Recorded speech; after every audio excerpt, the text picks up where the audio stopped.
২০০৭ সালের ১-১১ ঘটনার অন্যতম কুশীলব প্রভাবশালী সাবেক সেনা কর্মকর্তা অবসরপ্রাপ্ত লেফটেন্যান্ট জেনারেল মাসুদ উদ্দিন চৌধুরী গ্রেফতারের পর আবারও আলোচনায় 1-11-এর গুরুত্বপূর্ণ কুশীলবরা এখন কে কোথায়।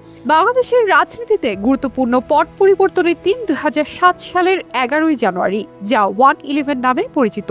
তখনকার সেনাপ্রধান জেনারেল মইনুল আহমেদ জরুরি অবস্থা ঘোষণা করে রাষ্ট্রপতি ইয়াজউদ্দিন আহমেদকে চাপ দিয়ে রাজনৈতিক পরিবর্তনের সবচেয়ে গুরুত্বপূর্ণ ভূমিকা রাখেন।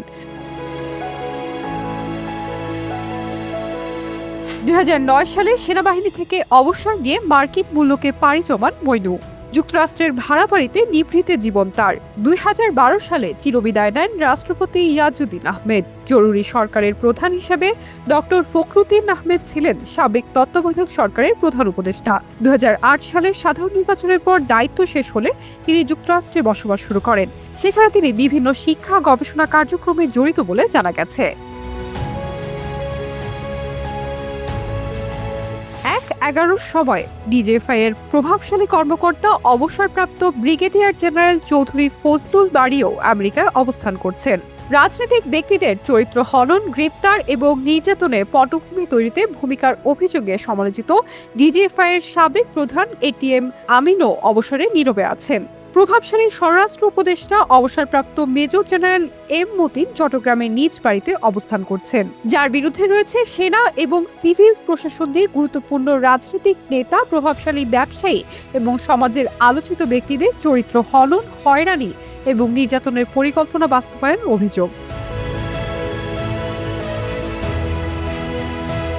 পরিকল্পনা বাস্তবায়নে অন্যতম নেতৃত্বে ছিলেন অবসরপ্রাপ্ত লেফটেন্যান্ট জেনারেল মাসুদ উদ্দিন চৌধুরী। শেখ হাসিনার সরকার তাকে অস্ট্রেলিয়ায় রাষ্ট্রদূত বানিয়েছিল। প্রথমে আওয়ামী লীগ থেকে মনোনয়ন চাইলেও পরে এরশাদের জাতীয় পার্টি থেকে নির্বাচন করেন। ২০১৮ সালের রাতের ভোটে জাতীয় পার্টি থেকে সংসদ সদস্য নির্বাচিত হয়েছিলেন তিনি। মাসুদ উদ্দিন সহ 1-11-এর কুশীলবদের -2, -1, রাজনীতির পরিকল্পনা বাস্তবায়নের প্রচেষ্টায় সবচেয়ে বেশি ক্ষতিগ্রস্ত হন জিয়া পরিবার।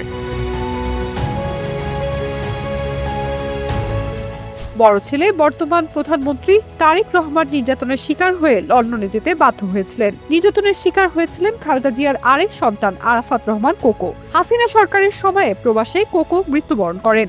1-11-এর সময় থেকে শুরু হওয়া কারাবাস, নির্যাতন, সাজা অন্তরীণ প্রধানমন্ত্রী খালেদা জিয়ার অনিবার্য নিয়তি করেছিল শেখ হাসিনা সরকার।